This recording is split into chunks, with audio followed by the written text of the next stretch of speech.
The Seljuk Turks, a nomadic people whose remarkable legacy echoes through history. Emerging from the vast expanse of the steppes, they embarked on a transformative journey that left a lasting impression.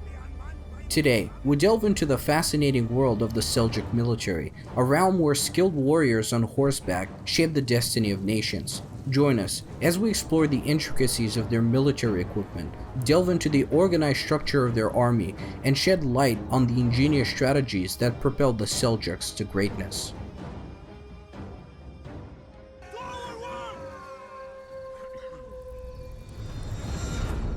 The Seljuk Turks placed great importance on their military equipment. They carefully chose powerful weapons and tools that suited their nomadic lifestyle and were effective in battle. The horse was central to their military values, representing their nomadic heritage and providing incredible speed and agility on the battlefield. The Seljuk cavalry, known for their light cavalry tactics, was the key strength of their military.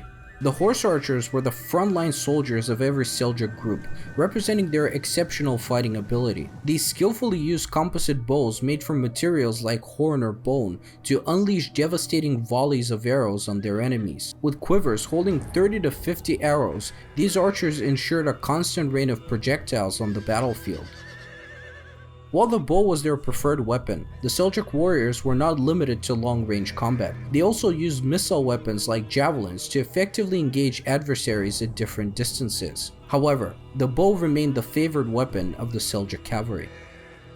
In the realm of close-quarters combat, the Kılıç, a distinctive curved single-edged sword, played a pivotal role in the Seljuks' combat tactics. Distinguished by its unique design, the Kılıç wielded unparalleled slashing power, rendering it a formidable weapon in close combat, particularly when used from horseback. The pronounced curvature facilitated potent swings and cutting motions, capable of delivering shattering blows to enemy soldiers. Furthermore, its design seamlessly harmonized with the Seljuk Turks' horse archery tactics, enabling them to draw the sword from the scabbard without impeding their shooting stance. This fluid transition between range and close combat testified to the Seljuk Turks' exceptional versatility on the battlefield. Finally, to maintain a crucial advantage in mobility, the Seljuk Turks opted for minimal armor, or at best, light armor.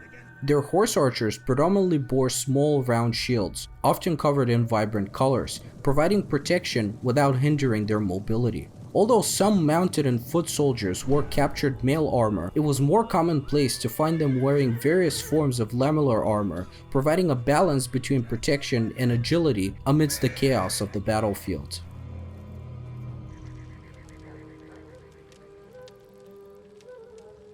The military organization of the Seljuk Turks drew heavily upon the traditions and practices of their nomadic ancestors, albeit with notable adaptations. Under Seljuk rule, a feudal system took form, with each province assuming the responsibility for raising and maintaining its own contingent.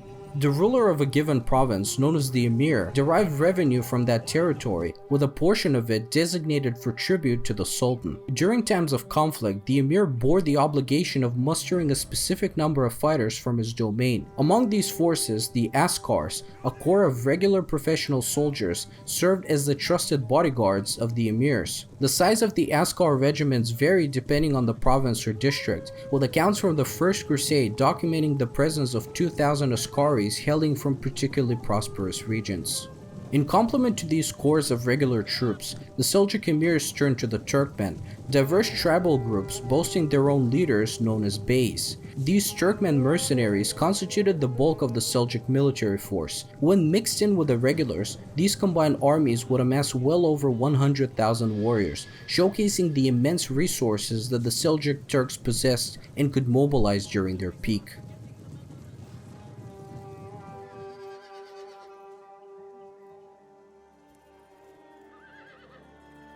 For a closer look at the tactics that led to the Seljuk success, we focus on the Battle of Manzakurd, the most crucial engagement that occurred during the reign of the Seljuk Sultans. This pivotal battle brilliantly showcases the Seljuks' combat abilities and strategic prowess, making it a defining moment in their history. The Battle of Manzakurd took place on August 26, 1071, between the Eastern Roman Empire and the Seljuk Turks. It was a significant event in medieval history, marking a major turning point in the Roman-Seljuk conflict and having long-lasting consequences for the Eastern Roman Empire.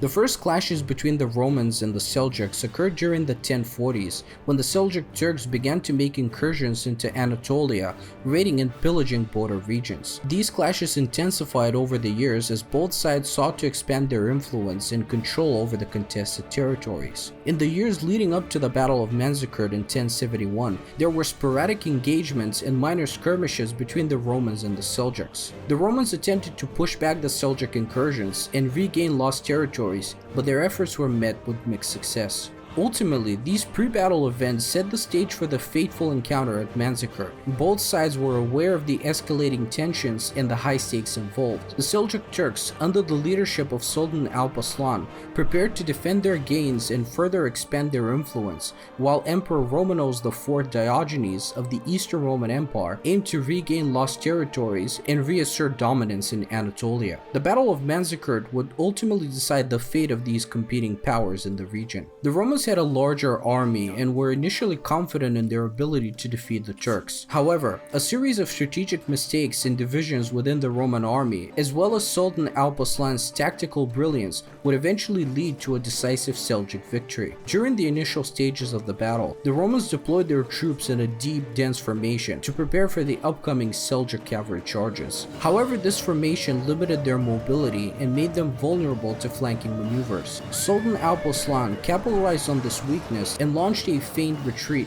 enticing the Roman troops to break their formation and pursue the retreating Turks. As the forces of Emperor Diogenes chased after the Turks, they fell into a trap. The Seljuk Turks quickly turned around and launched a devastating counterattack, surrounding them from all sides. The Eastern Roman army suffered heavy casualties and was thrown into disarray. Emperor Romanos himself was captured, and his army eventually crumbled. The Battle of Manzakurd was characterized by the effective use of cavalry by the Seljuk commanders. The Turks effectively utilized their horse archers, who excelled at hit-and-run tactics and mounted archery. Their mobility and ability to strike from a distance gave them a significant advantage over the Eastern Roman forces, who relied more on heavy infantry. The aftermath of the Battle of Manzakurd had devastating consequences for the Eastern Roman Empire. The defeat shattered its military prestige and led to a loss of control of Anatolia, which was gradually overrun by the Seljuks. However, the battle also triggered a series of events that ultimately paved the way for the Crusades. The arrival of the Crusaders in the late 11th century presented a new challenge for the Seljuk Turks. The arrival of European Christian armies in the Middle East further complicated the political landscape and diverted attention and resources away from the internal conflicts within the Seljuk Empire. The Crusaders, particularly during the First Crusade, inflicted significant defeats on the Seljuk Turks and weakened their hold on key territories. Furthermore, the rise of regional powers in the Middle East, such as the Khwarezmian Empire and the Ayyubid dynasty, further eroded Seljuk influence. These powers, under the leadership of figures such as Muhammad II and Salah Habib Ayyubi, successfully challenged and eventually usurped Seljuk territories, further fragmenting their empire. By the mid-12th century, the Seljuk Empire had fragmented into smaller states known as beyliks, each governed by local Seljuk rulers. These beyliks eventually succumbed to the Mongol invasion led by Genghis Khan and his successors in the early 13th century. The Mongols swept through the region, subjugating the Seljuk beyliks and bringing an end to the Seljuk Turk dominance in Anatolia and the surrounding areas. In conclusion, it was the Seljuks' exceptional military prowess and tactics that served as the driving force behind their rapid expansion and the establishment of their empire. Despite the eventual decline of the Seljuk sultans, their profound impact on Anatolia endured. By introducing Turkic culture and Islam, they shaped the region for centuries, paving the way for the eventual rise of the Ottoman Empire and its evolution into modern-day Turkey. Thank you for watching this video about the military equipment and tactics of the Seljuks. For more content like this, like the video and subscribe to our channel.